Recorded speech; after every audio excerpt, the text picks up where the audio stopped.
Kryeministri izraelit paralajmëron një përgjigje të fuqishme ushtarake kundër Gazës pas sulmeve të ndërmarra nga ekstremistët e Hamasit kundër Izraelit jugor. Kryeministria e Britanisë Theresa May vazhdon përpjekjet për të siguruar mbështetjen e opozitës për marrëveshjen e fundit për Brexit me Bashkimin Evropian. Papa Francesku bën thirrje për politika që mbyllin hendekun klasor dhe nxisin shtimin e popullsisë gjatë vizitës së tij në Bullgari.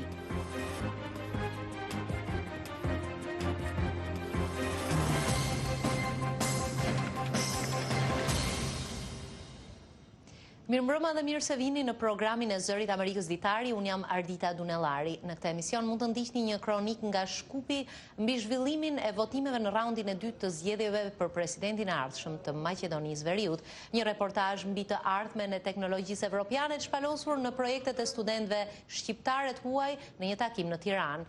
Një kronik nga Shkodra mbi vlerat historike e kulturore që fshihen në pullat shqiptar. Ndërsa afron sezoni i ngarkuar turistik i verës, do mësojnë si kanë ecur projektet e qeverisë shqiptare të përfshira në programin për 100 fshatra turistik.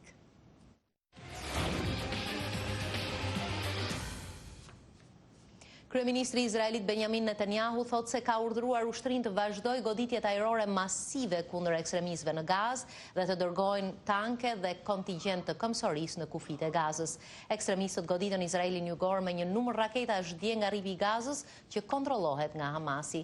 Izraeli u kundërpërgjigj me goditje ajrore dhe predha tankesh. Ministria e Shëndetësisë në Gazë thotë se 4 palestinezë kanë gjetur vdekjen, ndërta një grua shtatzën dhe një foshnjë. Izraeli thotë se ka vrarë 8 ekstremist. Një izraelit mbeti i vrarë të paktën 4 të tjerë u plagosën nga goditjet e Hamasit. Dje një nga sulmet izraelite goditi një ndërtesë ku ndodhet redaksia e agjencisë turke të lajmeve Anadolu në Gazë. Turqia e dënoi ashpër sulmin. 7 oficer venezuelian kanë gjetur vdekjen pasi helikopteri i tyre u përplas me një shpat mali. Helikopteri po udhtonte dje nga qyteti Caracas, kryeqyteti i vendit, drejt qytetit San Carlos, ku presidenti Nicolas Maduro po takoi me trupat në një akademi ushtarake. Presidenti Maduro u shfaq për krah trupave në akademinë ushtarake, duke sinjalizuar se nuk ka dezertime në ushtri siç shpresonte opozita. Ndërkaq dje në Caracas një protestues i dorëzoi një polici një apel me shkrim për mbështetje nga ushtria. Polici e dogji letrën në sy të protestuesve dhe para kamerave. Ishte një gest që simbolizon ngërçin që ka ngërthyer Venezuelën pas një jave të trazuar që u shoqërua fillimisht me shpresa të mëdha për dezertimin e ushtrisë dhe rrëzimin e Maduros. Situata ka detyruar vendet perëndimore që mbështesin udhëheqësin e opozitës Guaido të shqyrtojnë alternativat e mëtejshme në përgjigje të precipitimit të situatës politike dhe humanitare në Venezuelë. Papa Francesku u bëri sot thirrje udhëheqësve evropian të zgjidhin problemin e pabarazisë së thellë ekonomike dhe rënien e ritmeve të lindjes që kanë krijuar një perde akulli, siç u shpreh ai, mes vendeve më të pasura dhe atyre më të varfra të Evropës dhe po ushqejnë emigracionin. Papa i bëri komentet në Bullgari ku filloi sot një vizitë dyditshme. La Bulgaria si trova ad affrontare le conseguenze dell'immigrazione avvenuta negli ultimi decenni di più di 2 milioni di suoi concittadini alla ricerca di nuove opportunità di lavoro. Bullgaria po ndeshet me pasojat e emigracionit të dekadave të fundit. Mbi 2 milion shtetas së saj janë larguar në kërkim të një jete më të mirë dhe të më shumë mundësive. Bullgaria duhet merret gjithashtu edhe me një fenomen që do ta quaja dimri i ri, një problem demografik që ka rënë si perde akulli mbi një pjesë madhe të Evropës dhe reflekton rënien e besimit tek e ardhmja. Bullgaria, e cila u antarësua në Bashkimin Evropian vitin 2007, është vendi më i varfër i BE-s. Mbi 2 milion bullgar janë larguar nga vendi që nga rënia komunizmit. Pas vizitës në Bullgari, ati i shenjtë do të shkojë në Maqedoninë e Veriut, vendlindja e Nën Terezës. Të martën në Britani rifillojnë bisedimet mes konservatorëve dhe laburistëve në një përpjekje për të arritur një kompromis lidhur me shkputjen e vendit nga Bashkimi Evropian. Kryeministria Theresa May duket e hapur të bëjë lëshime për një marrëveshje që do të siguronte shumicën në parlament pas 3 dështimesh të planit të saj për Brexitin. Kryeministria britanike Theresa May ka shtuar thirrjet ndaj kreut të Partisë Laburiste Jeremy Corbyn për të rënë dakord për një marrëveshje ndërpartiake për shkëputjen e vendit nga Bashkimi Evropian. Thirrjet vinë në një kohë kur të dyja partitë shënuan rezultate të dobta në zgjedhjet lokale të 2 majit. Gjatë javëve të fundit, palët janë ngurthyer në bisedime në një përpjekje për të ndërmjetësuar një marrëveshje për Brexitin, që do të mund të miratohej në parlament pas 3 dështimesh të forta të planit kryeministres May për divorc nga BE-ja. Sipas gazetës Sunday Times, konservatorët pritet u bëjnë lëshime të reja laburistëve me rifillimin e bisedimeve të martën, përfshirë një mundësi për bashkim doganor të përkohshëm me Bashkimin Evropian, që do të zgjaste deri në zgjedhjet kombëtare të qershorit 2022. Për të mbështetur planin e zonjës May për të larguar nga Bashkimi Evropian, udhëheqësi i Partisë Laburiste Jeremy Corbyn ka vendosur sikusht bashkimin e përhershëm doganor me BE-n, por konservatorët e kundërshtojnë një gjë të tillë. Sipas tyre, kjo gjë do të pengonte Britaninë që të arrinte marrëveshjet e saj tregtare me vendet e tjera. Ndërkohë shefi për politikat financiare i Partisë Laburiste John McDonnell, gjatë një interviste të dielën për BBC-n, akuzoi kryeministren Theresa May se ka thyer kushtet e bisedimeve konfidenciale me Partinë Laburiste të opozitës me një kompromis lidhur me Brexitin, duke shtuar se asaj nuk mund t'i besohet më. No. Jo, më vjen keq, por jo, nuk mund t'i besohet më. Pas kësaj fundjave, kur ajo ka hedhur në erë konfidencialitetin dhe mendoi seriozisht se ka rrezikuar negociatat për interesat e saj personale. Te McDonnell tha se bisedimet do të vazhdojnë më vonë gjatë kësaj jave dhe nëse mund të arrihet një marrëveshje, kjo duhet të ndodhë sa më shpejt. Kreu i partisë Brexit, Nigel Farage, ta të dielën se një marrëveshje mes konservatorëve dhe laburistëve për shkëputjen nga Bashkimi Evropian që do të përfshinte një bashkim doganor, do të shihej si një koalicion politikanësh kundër popullit dhe si tradhti. Nuk është e qartë nëse Bashkimi Evropian do të miratonte një marrëveshje doganore të përkohshme, në kushtet kur në një periudhë kohore më të vonë do të nevojiteshin kontrollet kufitare mes Irlandës dhe Irlandës Veriut në rast të prishjes marrëveshjes.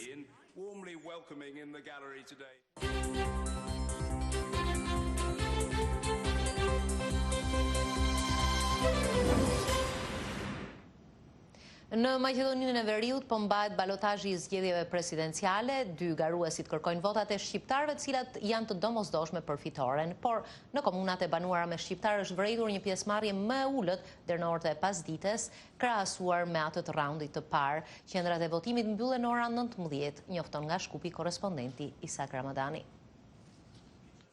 Maqedonia e Veriut sonte mund ta zgjedhë presidentin e pestë të saj që prej pavarësisë në vitin 1991, por kjo nuk është dhe aq e sigurt, me që në qendrat e votimit duhet të dalin më tepër se 40% e elektoratit prej mbi 1.800.000 votuesish. Të 2 garuesit presin fitore. Gordana Siljanovska-Davkova është kandidate e VMRO-DPMN-s së opozitës maqedonase. Ajo pret një dalje më të madhe të votuesve në qendrat e votimit. Ajo vlerëson se ka arritur të frymëzojë target grupet, siç thotë, gjatë fushatës për t'i sqaruar dilemat nëse duhet dalë për të votuar. Është vendim personal kush del për të votuar, thotë zonja Siljanovska, e cila si kundër dhe zoti Pendarovski pret votat e shqiptarëve në balotazh. But probably Albanians this time strongly show. Me siguri që shqiptarët kësaj radhe kanë treguar fuqimisht se dëshirojnë të votojnë sipas bindjes së tyre personale. Pres më vonë që ata të kenë bërë këtë zgjedhje dhe mua më duhen aq shumë votat e tyre, thot ajo. And I badly need their votes. Më parë kam kontaktuar me shumë votues shqiptarë dhe padyshim gjetëm shumë çka të përbashkët, shprehet garuesja e VMRO-s Siljanovska-Davkova. Now it's official name. This name is embodied in our. Në lidhje me emrin e ri Republika e Maqedonisë së Veriut, ajo thotë se ky emër është zyrtar dhe ka hyrë në kushtetutë dhe se do ta respektoj, por se nuk do ta përdor atë. Do të bëj çmos në të ardhmen që të tregoj se procedura dhe marrëveshja e prespës kanë probleme të mëdha si me ligjet e vendit, po ashtu dhe me ato ndërkombëtare, por si akt ligjor, shton Siljanovska, do ta respektoj emrin e ri.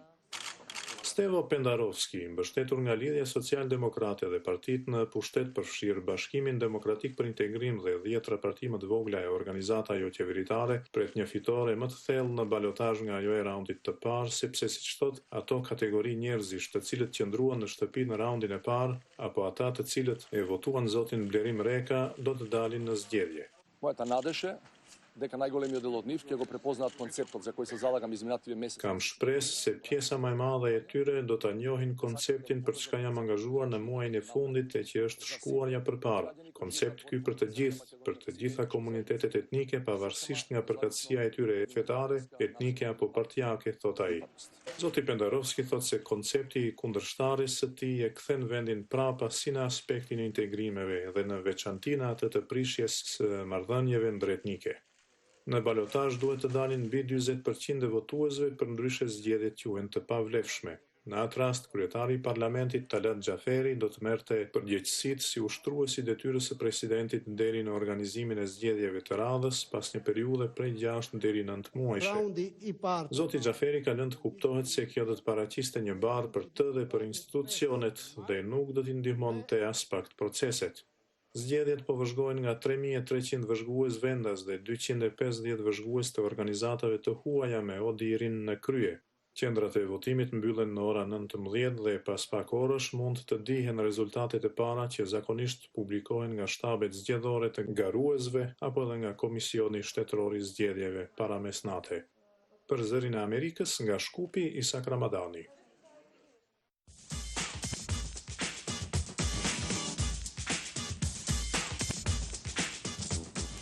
Student nga vende evropiane shpalosën në Tiranë projektet e tyre të teknologjisë, student shqiptar, po ashtu prezantuan projektet e tyre krahas bashkëmoshatarëve nga Gjermania, Italia, Hungaria, Polonia dhe Turqia, njofton korrespondenti Iliriana Golli. Shoqata Evropiane e Studentëve të Inxhinierisë Elektrike, ISTEK, zhvilloi në Tiranë takimin ndërkombëtar me programime të ndryshme bazuar tek lojrat dhe gjuhët e ndryshme.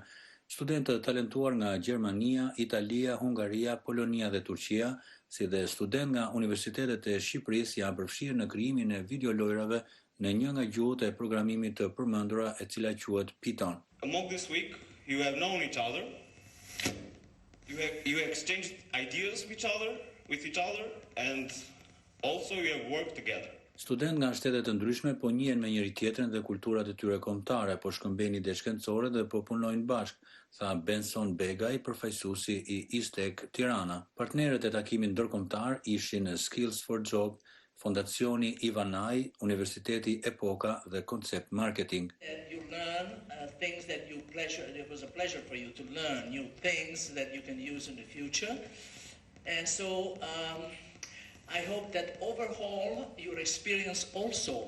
Ju po mësoni projekte që ju duhen për të ardhmen. Studentët që vinë nga jashtë Shqipërisë shpresojmë të kenë patur një përvojë të frutshme këtu dhe të ketë pëlqyer Tirana dhe Shqipëria, tha Drita Ivanaj, themeluese e Fondacionit Ivanaj dhe mikpritëse e këtij takimi ndërkombëtar. For all of you that come from outside of Albania, that you enjoyed also our Tirana and our country.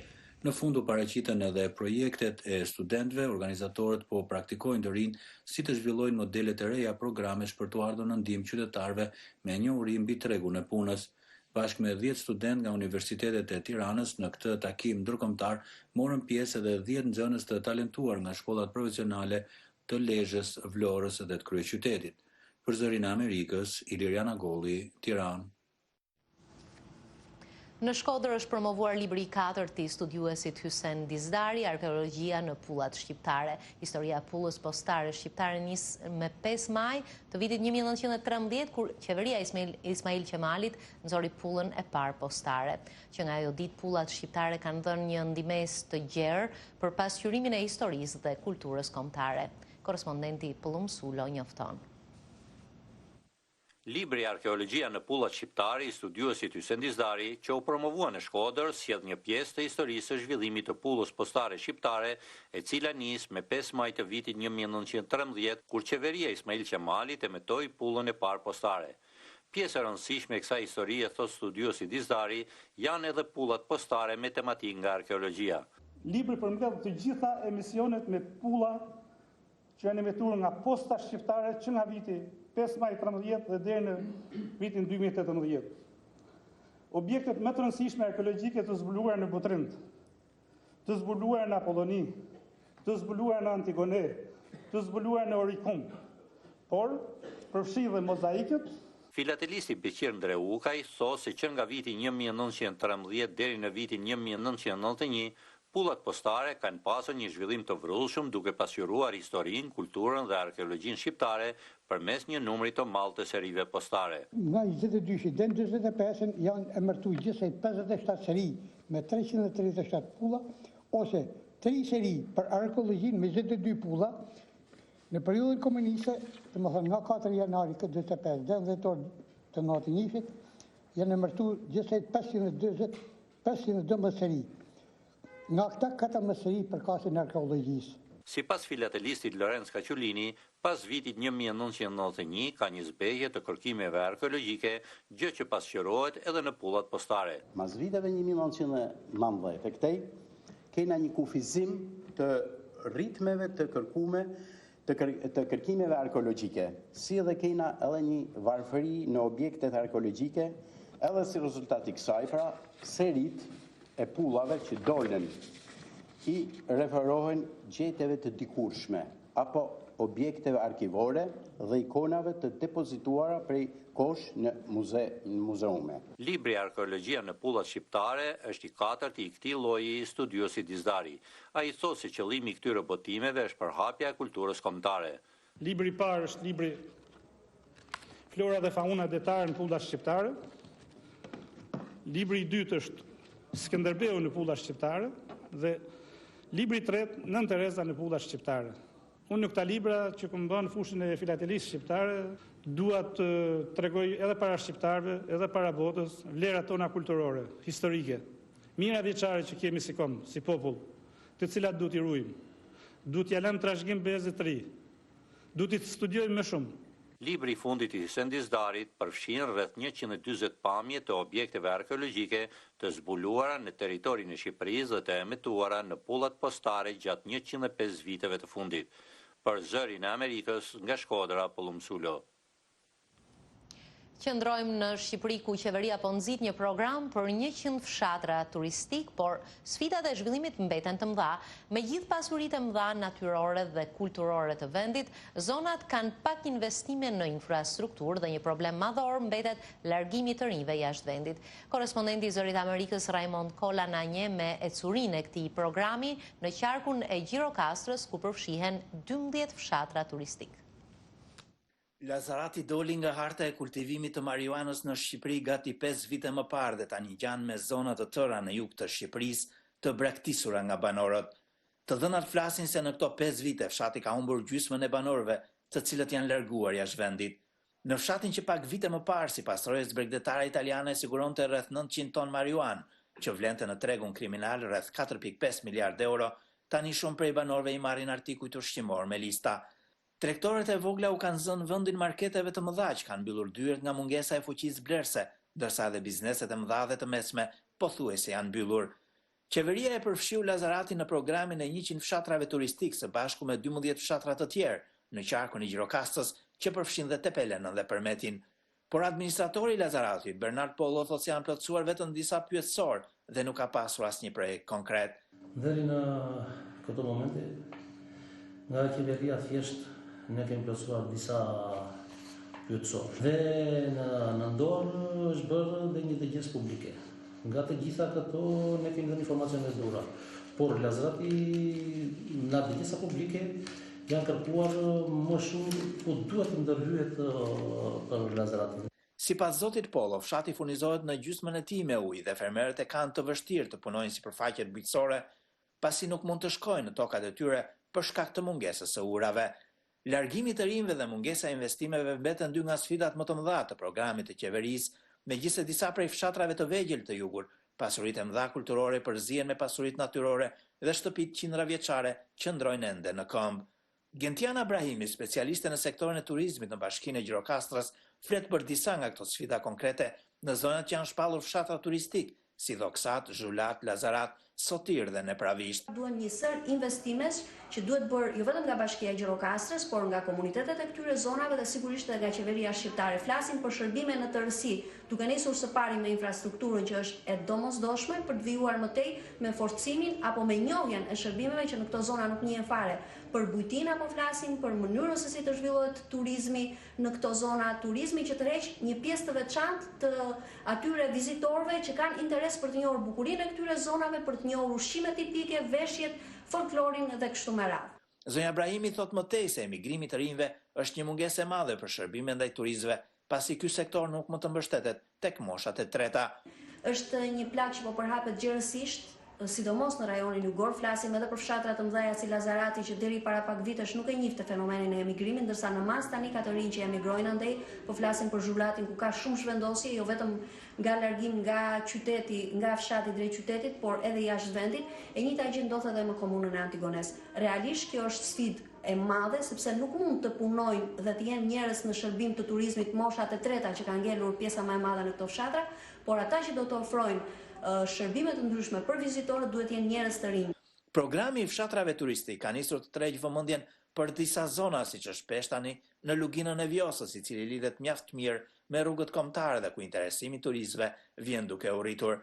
Profesori gjeografisë në Universitetin e Gjirokastës Gentian Ruspi thotë se promovimi duhet të vijojë dhe të shoqërohet sidomos me ruajtjen e peizazheve dhe mirëmbajtjen e mjedisit. Vetë zhvillimi i turizmit rezulton na ketë çuar në mbrojtje të peizazhit sepse kjo çon në sensibilizim të popullsisë vendase.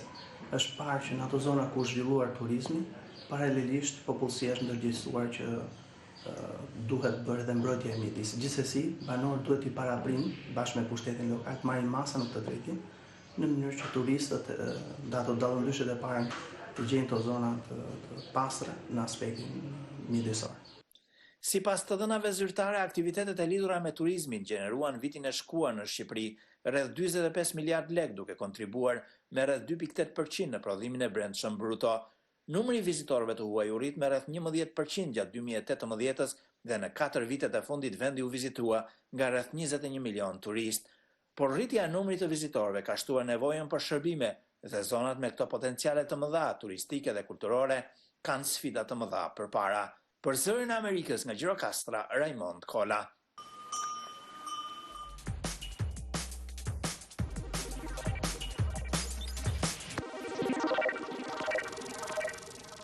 Kaktusi saguaro është pa dyshim simboli më i njohur i shkretirës sonora në jug-perëndim të Shteteve të Bashkuara.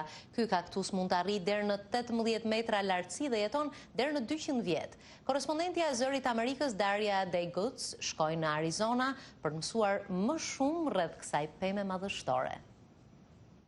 Saguaro është kaktusi më i madh në Shtetet e Bashkuara. Ai është shumë karakteristik për shkretirën sonora dhe njihet në mbar botën. Me një lartësi që shkon deri në 18 metra, bima madhështore ka gjymtyr apo deg që rriten vazhdimisht, më lart se sa shumë pemë të tjera. Kaktuset impozante saguaro, të mbuluara me gjëmba mbrojtës, shpesh quhen rojet e jug-perëndimit. Por çuditërisht rrënjët e tyre janë vetëm 15 cm të thella. Këta kaktus vërtet mund të kenë rrënjë të sekta, por ato shtrihen gjerësisht, përhapen po aq sa lartësia e bimës. Mund të duhen 10 vjet që saguaro të rritet vetëm 3-8 cm. Shumica e kaktuseve saguaro kanë lartësinë e ndërtesave me 3 deri në 4 kate. Ata mund të zgjaten edhe më shumë, por zakonisht kapin atë lartësi. Kjo bimë vlerësohet shumë nga amerikanët indigjen. Zyrtarët e parkut dhe banorët lokal e mbrojnë së tepërmi këtë simbol të shkrettirës. Ata që e presin përballen me gjoba dhe mund të ndëshkohen edhe me burgim. Saguaro ka lule të bardha në pranverë dhe fruta të kuqe në verë. Lulet dhe frutat janë të ngrënshme, por ata që pijnë ujin e kaktusit mund të sëmuren, thonë zyrtarët e parkut kombëtar Saguaro. Por uji nuk është i dëmshëm për kafshët. Në gatimet e zonës përdoren lloje të tjera kaktusi. Opuntjat janë një prej kaktuseve të pakta që mund të hahen.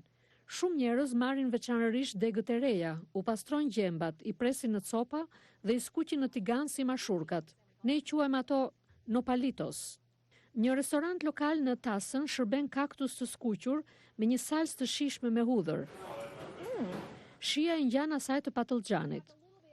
Por një nga pjesët më të shishme janë lulet e kaktusit, me të cilat banorët lokal bëjnë karamele dhe prevede, madje edhe verë. Por saguaro mbetet kaktusi më i njohur në jug-perëndimin amerikan dhe një nga arsyet pse miliona njerëz vizitojnë çdo vit këtë zonë.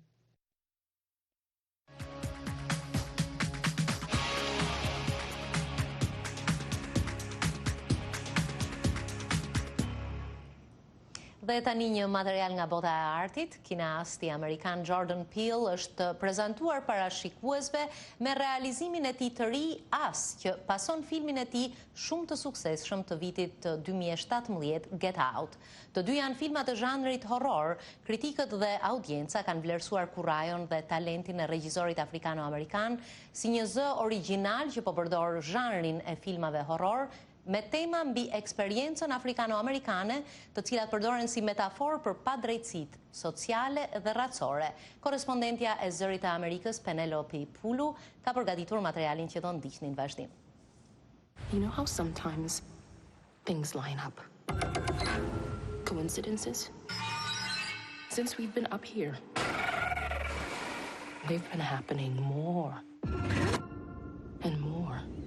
It's like there's this black cloud hanging over us. Filmi I frikshëm As zbulon përbindjen që fshihet brenda njeriut në një formë të dyzuar. There's a family in our driveway. What are you people? Producenti Jordan Peele eksploron idenë e vethijes, which comes up in many cultures, many mythologies. Kjo ide ekziston në shumë kultura, në shumë mitologji dhe ajo në kupton se njerëzit kanë një anë të errët, negative, të cilën përpiqen ta mbajnë në kontroll, nga që kanë frikë prej saj. We are afraid of what it means. Good to see another brother around here. Yes, of course it is. Something wrong? Zoti Peele thot se ai e përdor zhanrin e frikës apo horrorin për të trajtuar marrëdhëniet racore dhe shtimin e ndarjeve social-ekonomike në Amerikë. He's telling me how he felt much more comfortable with my being here. That's nice. Filmi I tij më parëshëm I frikshëm, Get Out, ishte për njerëzit e pasur të bardhë që e zgjasin jetën duke transplantuar trurin e tyre në trupat e të rinjve afrikano-amerikan. Filmi I tij simbolik As dhe përballë të privilegjuarit amerikan me anën e tyre të kundërt.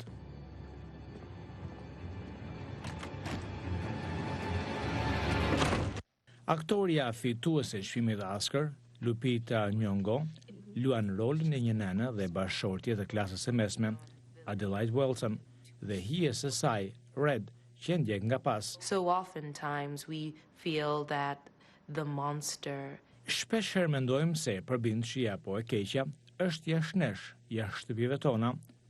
Në këtë film përbindshja është në fakt brenda vetës sonë dhe gjithë sekreti është që ta përqafojmë ose të paktën ta pranojmë atë. Eksperti I filmave të frikshëm, Andrew Scahill, thotë se Jordan Peele ka një rol udhëheqës në epokën e filmave të frikshëm me aktor afrikan-amerikan. Jemi në një kohë tepër të veçantë për filmat e frikshëm. Pakicat po marrin atë që u takon në këtë zhanër, të cilët për qenë të sinqertë janë mbajtur larg në të kaluarën. Tani thot ai, ata janë personazhet kryesore dhe kjo do të vazhdojë. Jordan Peele ka thënë se nuk ka në plan të kërkojë aktor të bardhë për rolin kryesor tani tutje, sepse filmi tashmë është bërë. Ai thotë se koncepti I përbindshit brenda vetes është po aq I vjetër sa Jekyll and Hyde apo Frankenstein. Njëjta gjë duhet thënë edhe për zhanrin e filmave të frikshëm, si një platformë për komente sociale. Në filmi Nosferatu, del imazhi I vampirit kundër karikaturave të popullit hebrej gjatë asaj periudhe. King Kong është një metaforë për tregtinë e slevërve. Filmi Invasion of Body Snatchers ka të bëjë me komunizmin, mekarthizmin, konsumizmin ose të gjitha këto ideologji së bashku. Filmat horror të regjisorit Jordan Peele nxjerrin e pa të njëjta shqetësime përmes perspektives së afrikano-amerikanëve. Put your shoes on. Be careful. Këto ishin materialet që përgatitëm për ditarin e sotëm, si gjithmonë ditarin mund ta ndiqni edhe në faqen tonë elektronike zëriamerikës.com. Do të ndahemi këtu, do të takohemi përsëri nesër në orat 18. Natën e mirë dhe mirupafshim.